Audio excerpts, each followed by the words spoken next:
भौरी एक Indian drama है जो उत्तर प्रदेश के किसी गांव की कहानी पर आधारित है। इसमें दर्शाया गया है कि खूबसूरत लड़की भौरी जब ब्याह कर अपने घर आती है तो कैसे गांव के मर्दों की पैनी गिद्ध सी निगाह उसके बदन को नोचने के ख्वाब सजाने लगती है। वो सब मिलकर उसके साथ सोने की जुगत लगाने में लग जाते हैं, मानो वो सिर्फ मांस का एक लोथड़ा हो और जिसे ये भेड़िए खाना चाहते हो, और इसे अंजाम देने के लिए वो किसी भी हद तक गिरने को तैयार होते हैं। इससे पहले कि हम कहानी में आगे बढ़े, मैं आपसे अनुरोध करता हूँ कि वीडियो को अंत तक देखें, क्योंकि इस मूवी के जरिए समाज को आईना दिखाया गया है और पितृसत्ता की नीचता को सुवर्णित किया गया है। कहानी की शुरुआत उत्तर प्रदेश के छोटे से गांव से होती है और ये इलाका पूर्ण रूप से ग्रामीण होता है। इस गांव की बड़ी आबादी की रोजी रोटी चौधरी जी के भट्टे पर निर्भर होती है, यानी अगर इन्होंने काम दिया तो उनके घर में चूल्हा जलेगा, अन्यथा उन्हें 2 वक्त की रोटी के लिए भी संघर्ष करना पड़ता था। इसी ईंट भट्टे में एक धनुआ नाम का आदमी भी काम करता है जो लगभग अधेड़ उम्र का हो चुका है। वो घर पर अकेला है और अभी तक अविवाहित है और उसने तो ये उम्मीद भी छोड़ दी है कि उसका विवाह कभी होगा। लेकिन गांव के पुजारी उसके लिए एक लड़की ढूंढ लेते हैं जिसका नाम भौरी है और उसकी उम्र लगभग 21-22 है। वो दिखने में बेहद खूबसूरत होती है, लेकिन उससे कोई शादी नहीं कर रहा होता क्योंकि वो लोग उसे मनहूस मानते हैं। दरअसल इससे पहले भी उसकी शादी 3 बार लग चुकी है, लेकिन वो सफल नहीं हो पाई। एक दूल्हा तो बीच मंडप पे ही हार्ट अटैक से मर गया और वहीं दूसरा रिश्ता लगने के बाद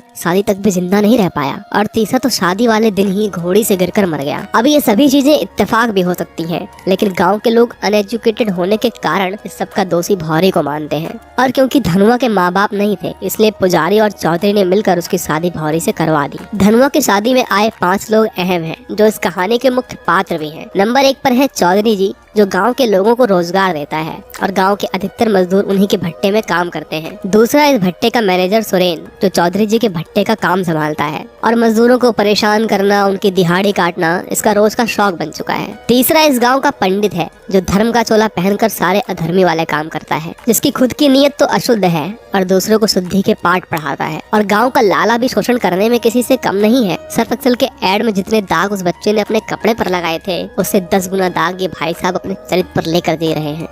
क्या बढ़िया था गुरु। ये महिलाओं को उधार तो देता है, लेकिन उसकी वसूली के लिए उनके शरीर को नोचने से भी बाज नहीं आता। और 5वां कुकर्मों का देवता, जो डॉक्टर के भेष में जंगली भेड़िया है। ये लोगों के इलाज के बहाने अपनी खुजली का इलाज करना ज्यादा पसंद करता है। महिलाओं को मजबूर करके उनका शारीरिक शोषण करना इसकी रियल डॉक्टरी है। धनुआ की शादी में चौधरी के 2 छोटे भाई गोपाल और दया भी आए होते हैं। इन्हें अपने भैया से शिकायत होती है कि आखिर इनका बैंड अभी तक क्यों नहीं बजा और इन्हें घोड़ी चढ़ने का मौका कब मिलेगा। वहाँ बसंती नाम की एक लड़की आती है जिसका मानसिक संतुलन खराब है, क्योंकि इस दुनिया में उसका कोई नहीं है। उसके घर में सिर्फ एक बूढ़ी दादी है। दया और गोपाल की नीयत उस पर फिसल जाती है। यहाँ हम दूसरी तरफ देखते हैं कि धनुआ अपनी शादी से बहुत खुश होता है और हो भी क्यों ना, उसे पोते खिलाने की उम्र में सुहागरात मनाने का मौका जो मिल रहा है। उसका दोस्त उसकी टांग खींचते हुए भूरी की खूबसूरती की बहुत तारीफ करता है और उससे कहता है कि जोश जोश में खाट ना तोड़ देना। दूसरी तरफ हम देखते हैं दया और गोपाल अपनी हवस की आग बुझाने के लिए बसंती का पीछा करने लगते हैं। वो उनसे बचने की बहुत कोशिश करती है, लेकिन वो भूखे भेड़िए की तरह उसके शरीर नोचने में लग जाते हैं। वो दोनों बेरहमी से बारी बारी उसके साथ दुष्कर्म करते हैं और इससे भी जब उनका मन नहीं भरता तो वो लोग उसका कत्ल करके नदी में फेंक देते हैं। लेकिन इन वहशियों की दुकान को बंद करने के लिए वहाँ एंट्री होती है नए इंस्पेक्टर की, जो ना तो घूस लेकर तलवे चाटने वाला है और ना ही उनके 2 टके के गुंडों से डरने वाला है। एकदम अपने चुलबुल पांडे के माफिक। दया और गोपाल को लगता है कि हर बार की तरह वो इस बार भी ये दुष्कर्म करके बच जाएंगे, लेकिन वो कहते हैं ना, विनाश काले विपरीत बुद्धि। तो दया और गोपाल की तो लाल होने से अब चौधरी जी भी नहीं रोक सकते थे। अगले दिन जब चौधरी जी अपने भाइयों की शुद्धि करवाने पंडित जी के पास आते हैं, ठीक उसी वक्त इंस्पेक्टर उन पर धावा बोल देता है और उन्हें गिरफ्तार कर लेता है। चौधरी जी उसे अपनी अकड़ से डराने की कोशिश भी करते हैं, लेकिन इंस्पेक्टर उनके भाइयों के सामने ही उन्हें झन्नाटेदार थप्पड़ मारता है और उनकी हेकड़ी फौरन 9 तो 11 हो जाती है। और तो और वो उन्हें खुला चैलेंज कर देता है कि अपने भाइयों की जमानत करवा के दिखा। हालांकि उसके पास उस वक्त कोई पुख्ता सबूत नहीं होता, लेकिन उसे यकीन होता है कि जांच की रिपोर्ट आने पर दोषी यही दोनों पाए जाएंगे और वो उनकी खातिरदारी शुरू कर देता है। चौधरी जी के मामूली वकील को इंस्पेक्टर डराकर भगा देता है। इसके बाद वो शहर के बड़े वकील के पास जाते हैं, जो उन्हें सारी धाराएं गिनाता है जो इंस्पेक्टर ने उनके भाइयों पर लगाई थी, और वो उनसे कहता है कि आपके भाइयों की रिहाई के लिए कम से कम 50,000 रुपयों की जरूरत पड़ेगी। दूसरी तरफ हम भौरी के कैरेक्टर को देखते हैं, जिसके बारे में में पूरे गांव में चर्चा होने लगती है कि इतनी हसीन और कमसिन लड़की की शादी इस अधेड़ उम्र के इंसान से कैसे हो गई। इसमें कुछ न कुछ कमी तो जरूर होगी। और दूसरी तरफ धनुआ जब दूसरे दिन भट्टे पर काम करने जाता है तो मैनेजर उसे छेड़ते हुए कहता है कि जरा हमें अपनी सुहागरात की कमेंट्री तो सुना दे। इस पर धनुआ गुस्सा हो जाता है, लेकिन मैनेजर का मुनीम फौरन उसकी दिहाड़ी से 20 रुपए ये कहकर काट लेता है कि वो लेट आया है। ये सब तो एक बहाना होता है, उनकी नियत भौरी के जिस्म में डूबी होती है। दिन भर की दिहाड़ी के पैसे लेकर जब धनुआ लाला के पास तेल लेने जाता है तो वो उसका मजाक उड़ाते हुए कहते हैं कि सारा तेल एक ही रात में कैसे खत्म हो गया। लाला धनुआ से कहता है कि अपनी जोरू को हमारी दुकान दिखा दे, जिससे उसे जो भी सामान चाहिए वो खुद आकर ले ले। लाला धनुआ से पैसे लेने से भी मना कर रहा होता है, लेकिन धनुआ को उसकी वहशी नियत का पता होता है और वो उसके पैसे उसके मुंह पर मारकर चला जाता है। डॉक्टर भी भौरी के जिस्म का प्यासा होता है और वो उसे ताड़ने के नित नए बहाने ढूंढता रहता है, लेकिन धनुआ को इन सब पर बहुत गुस्सा आ रहा होता है। यहाँ लाला गाँव की एक लड़की जिसके साथ उसके नाजायज संबंध होते हैं उससे कहता है कि अगर तुम भौरी को मेरे पास ले आओ तो तुम्हें माला माल कर दूंगा। वो भौरी से आकर उसका प्रस्ताव रखती है, लेकिन भौरी उसे डांट कर वहाँ से भगा देती है। और यहाँ भट्टे का मैनेजर धनुआ को रोज परेशान कर रहा होता है ताकि वो भौरी को रात बिताने के लिए उसके पास भेज दे। यहाँ चौधरी जी इस बात से परेशान होते हैं कि वो अपने भाइयों की जमानत के लिए 50,000 रुपए कहाँ से लाएं। तभी पंडित उसे आइडिया देते हुए कहता है कि अगर हम मजदूरों की दिहाड़ी से रोज 30 रुपए काटें तो एक महीने में पैसों का जुगाड़ हो जाएगा। वो मजदूरों में इस बात का ऐलान करते हैं, जिससे वो लोग उनका विरोध करने की कोशिश भी करते हैं, लेकिन वहाँ रोजगार का कोई और जरिया नहीं होता।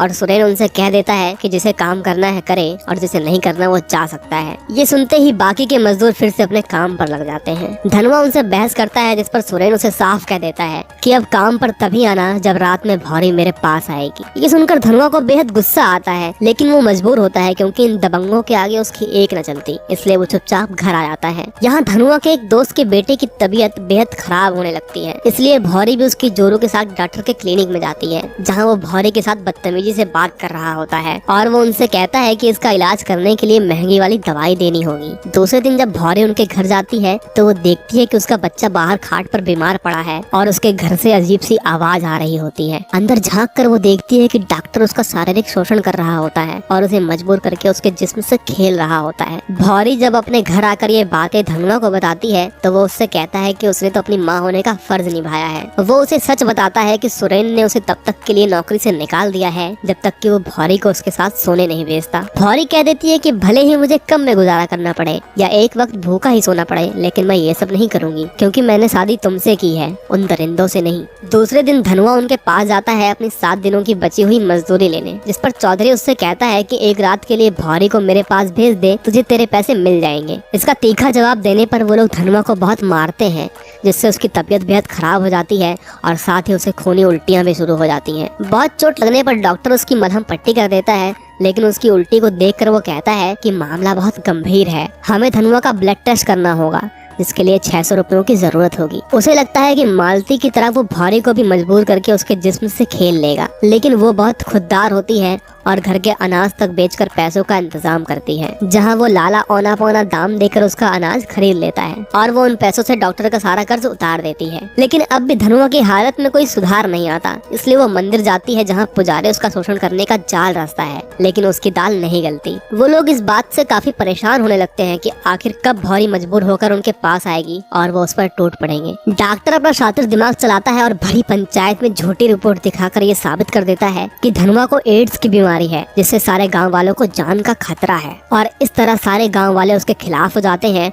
और उन्हें अपना घर भी छोड़कर गांव के बाहर नया घर बनाकर रहना पड़ता है। भौरी अपना घर चलाने के लिए मजदूरी करने का फैसला करती है, लेकिन भट्टे पर वो लोग गिद्ध की तरह उसे ताड़ रहे होते हैं और उसे तंग करने के रोज नए पैंतरे अपनाते हैं। एक दिन उनके भट्टे में बम्बई से एक लड़का मजदूरों पर डॉक्यूमेंट्री बनाने आता है, जो मजदूरों पर हो रहे अत्याचार को अपने डॉक्यूमेंट्री में दिखा रहा होता है। वो लड़का भौरी की काकी के पास ही खाना खाता है और उन्हें इसके बदले पैसे और किराया देता है। वो शहर से आया हुआ लड़का जवान था और उसकी देखरेख करते करते भौरी के मन में भी उसके लिए चाहत बढ़ जाती है। उसका काम खत्म हो चुका होता है और दूसरी सुबह वो गांव से जाने ही वाला होता है, लेकिन जैसे ही वो भौरी के घर से खाना खाकर निकलने लगता है, वहाँ बहुत तेज बारिश होने लगती है और उसके पैर में भी चोट लगी होती है। इसलिए धनुआ भौरी से कहता है कि वो उसे कुछ दूर तक छोड़ आए, लेकिन इसी बीच रास्ते में उसका पैर फिसल जाता है और वो उस लड़के के ऊपर गिर जाती है। उसके बाद वो दोनों वहीं प्यार करने लगते हैं और भौरी भरी बरसात में अपनी सारी ख्वाहिशें पूरी करने लगती है। लेकिन उन्हें इस तरह लिपटते हुए चौधरी का एक आदमी देख लेता है और वो लोग इस बात से तिलमिला उठते हैं कि भौरी ने उनके बजाय उस शहरी लौंडे को चुन लिया। और दूसरी सुबह वो लोग उस लड़के को बुरी तरह मार कर वहाँ से भगा देते हैं। वो लोग भौरी पर पंचायत तक बैठा देते हैं कि उसने गाँव की नाक कटवा दी है। और इस घटना के बाद धनुआ भी भौरी का साथ छोड़ देता है और अकेले गाँव से बाहर रहने लगता है। और इस तरह गाँव में भौरी अकेले रह जाती है और उसे कोई काम भी नहीं दे रहा होता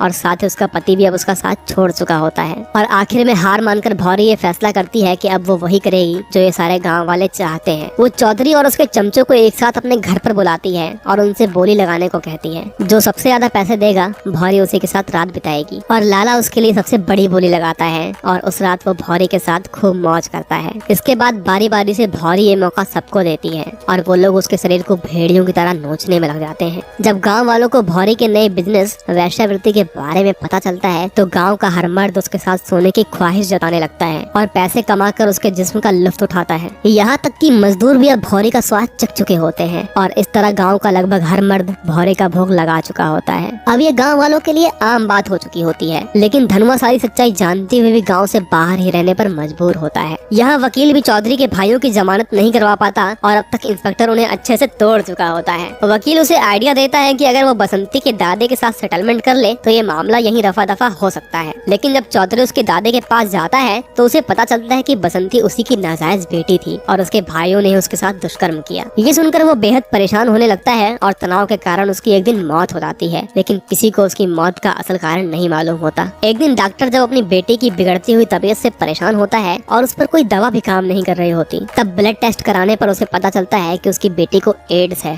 और उसे बहुत पीटने पर उसे पता चलता है कि उसके कंपाउंडर ने ही ये नीच हरकत की थी। वो मन्नू की कुटाई करके पूछता है कि वो और किस किस के साथ सोया है। तब मन्नू उसे बताता है कि उसके जिस्मानी ताल्लुक भौरी के साथ भी थे, यानी उसे ये बीमारी भौरी से मिली है। और भौरी का नाम सुनकर डॉक्टर के पैरों तले जमीन खिसक जाती है क्योंकि उसने भी उसके साथ खूब मजे किए हुए थे। और इस तरह सारे गाँव में एड्स की बीमारी फैल जाती है, यानी हर वो शख्स जिसने भौरी के जिस्म को नोचा था अब उन सबको एड्स हो चुका था। और धीरे धीरे गाँव में मौतों की संख्या बढ़ने लगती है। जब ये बात मीडिया में जाती है तो सबका ब्लड टेस्ट करवाया जाता है और वहाँ ज्यादातर लोग HIV पॉजिटिव पाए जाते हैं। गांव वालों को लगता है कि इस बीमारी का कारण धनुआ है, उसी से ये बीमारी फैली है। ये सुनकर गांव वाले धनुआ के खून के प्यासे हो जाते हैं और उसे मारने जा रहे होते हैं। तभी इंस्पेक्टर उसे बचा लेता है और जब धनुआ का ब्लड टेस्ट करवाया जाता है तो गांव वालों को पता चलता है कि धनुआ ही है जिसे ये बीमारी नहीं है। और गांव वालों को पता चलता है कि डॉक्टर ने उस वक्त धनुआ की फर्जी रिपोर्ट दिखाई थी। असल में ये बीमारी भौरी को धनुआ से नहीं बल्कि उस शहरी लौंडे से होती है। जब गाँव वालों को डॉक्टर और उसके साथियों की हकीकत मालूम होती है तो वो उसे मारने टूट पड़ते हैं। लेकिन इंस्पेक्टर उन्हें रोकने के लिए हवाई फायर करता है, जिसकी आवाज सुनकर भौरी को लगता है कि धनुआ को गोली मार दी गई है। और यहाँ साथी पुलिसकर्मी के कहने पर इंस्पेक्टर उन दरिंदों को गाँव वालों के हवाले कर देता है और गाँव वाले उन वैश्यों को मार मार कर अधमरा कर देते हैं। दूसरी तरफ जब धनुआ को भौरी का ख्याल आता है तो वो दौड़ कर उसके पास आता है, लेकिन अब बहुत देर हो चुकी है और भौरी ने आत्महत्या कर ली थी। धनुआ काकी से कहता है कि भौरी को दुल्हन की तरह सजा दो, आज उसकी आखिरी विदाई है। और इस तरह भौरी को आखिर में वो अपनी पत्नी की तरह अंतिम विदाई देता है। और इसी के साथ ये मूवी यहीं खत्म हो जाती है।